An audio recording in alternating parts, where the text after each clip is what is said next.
આજે આપણે બનાવીશું દાળ પકવાન।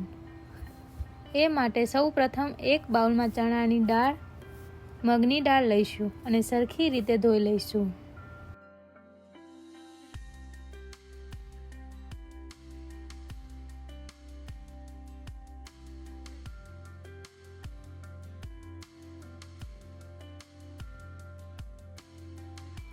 ત્યારબાદ એક કુકરમાં દાળ લઈ તેમાં 2 ગ્લાસ જેટલું પાણી લઈ તેમાં મીઠું અને હળદર ઉમેરીને 5 થી 6 વિસલ થાય ત્યાં સુધી બાફી લઈશું।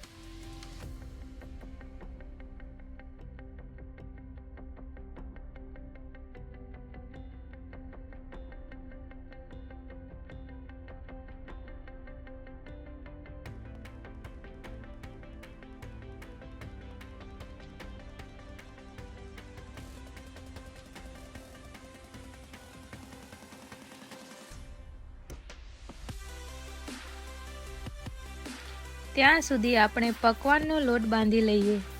એના માટે 1 વાટકો ઘઉંનો લોટ, 1 વાટકો મેદો લઈશું। ત્યારબાદ તેમાં સ્વાદ પ્રમાણે મીઠું, અજમો અને તેલ ઉમેરીને લોટ બાંધી લઈશું।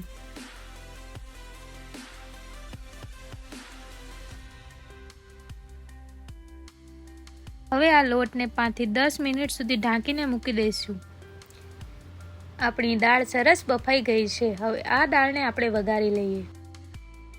એક કઢાઈમાં તેલ લઈ તેમાં તમાલપત્ર, સૂકા મરચાં, જીરું, હિંગ અને લાલ મરચું નાખીને વઘાર કરી લઈએ।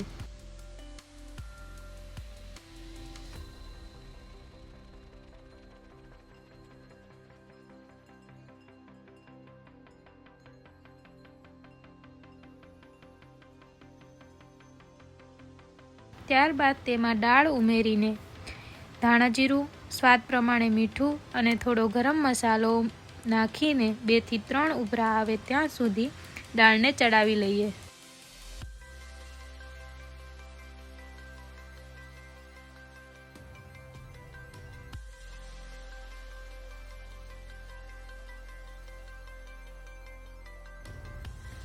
હવે આપણે પકવાન બનાવવા માટે લોટ લઈ એને રોટલીની સાઈઝની વણી લઈશું। પકવાનની સાઈઝ સરખી રાખવા વાટકો લઈને કાપી લઈશું।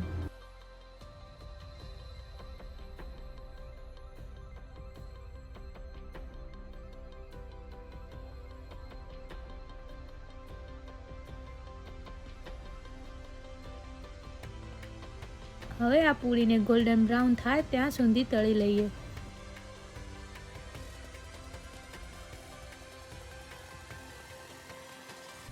હવે આપણે દાળ પકવાનને સર્વ કરીશું। તેના માટે પકવાન લઈ તેના પર દાળ, ખજૂર આમલીની ચટણી, ધાણા મરચાંની ચટણી, ડુંગળી, ઝીણી સેવ અને ચાટ મસાલાથી ગાર્નિશ કરીશું।